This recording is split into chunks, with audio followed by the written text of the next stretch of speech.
All right, yeah, it's late. Technically Friday now, just past midnight where I'm at. I'm sitting here winding down and figured I'd do one of these little check-ins. Just talk. Get stuff off my chest. I kind of want to make this a regular thing. Like a dev diary, but less formal. Just me rambling at night about whatever's been on my mind. Game dev, art, life, all of it. If nothing else, it helps me clear my head. So, for context, I'm a game dev. I'm also a digital artist.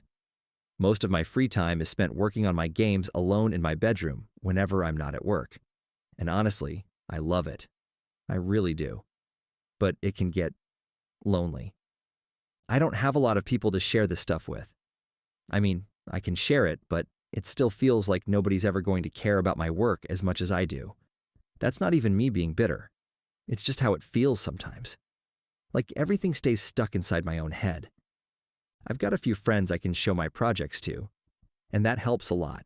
It keeps me going. But every now and then, that doubt creeps in, like, am I actually getting anywhere with this?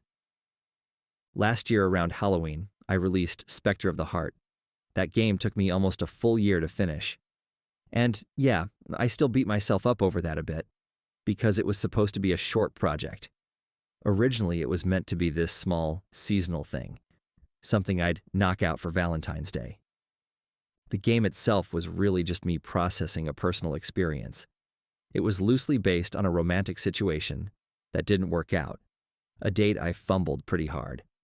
Making the game was my way of coping, I guess, turning something awkward and disappointing into something creative. I don't want to go too deep into that, but the important part is this. I finished it, and I'm proud of that.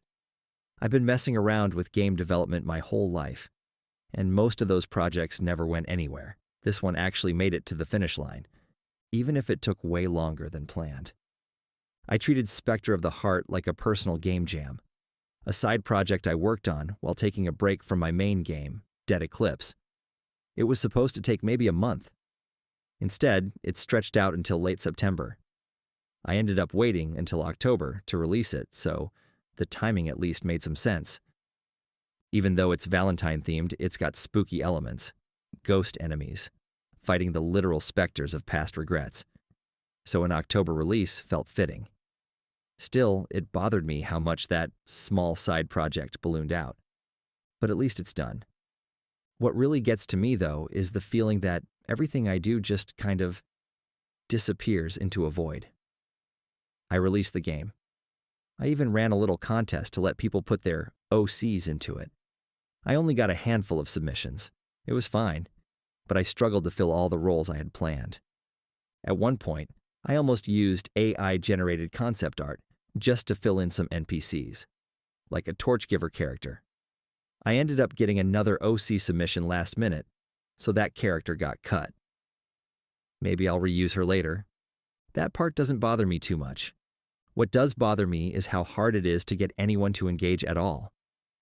Even when I'm basically saying, hey, your character can be in the game, interest is still super limited. And when the game finally came out, some of the people whose characters were included only played long enough to see their OC. That was it. Which, yeah, that's something. I'm glad they at least tried it. But it still felt very one and done. No real discussion, no watching other playthroughs, no sticking around. And this is a free browser game. No download, no paywall. Just click and play. Still, getting people to even look at it felt like pulling teeth. So yeah, that's kind of where my head's at tonight. I don't really have a clean conclusion here. Just thoughts, frustrations, stuff I needed to say out loud. Anyway, if you're watching this, thanks for listening. I'll probably do more of these. It honestly feels better than keeping everything bottled up. And just to be clear, I don't want this to turn into full-on ranting or complaining. I'm genuinely grateful for the people who did show up and got involved. I really am. Having even a small handful of people participate helped more than they probably realize. It gave me incentive. Suddenly, it wasn't just me working on something in a vacuum. Other people were part of it too, and that alone helped push me forward and actually finish the project. So yeah, despite everything, That part matters to me. And maybe in a future ramble, one of these dev diary things, I'll go more in-depth about the game itself. Like proper behind-the-scenes stuff. The problems I had to solve, what inspired certain mechanics or story beats, how the project slowly turned into what it ended up becoming. I might even just nerd out about it. Share little facts, trivia, things that didn't make it in, or ideas that changed along the way. Stuff that only really matters to me but feels good to talk about anyway. So, yeah, that's probably it for tonight. Just wanted to get this out there.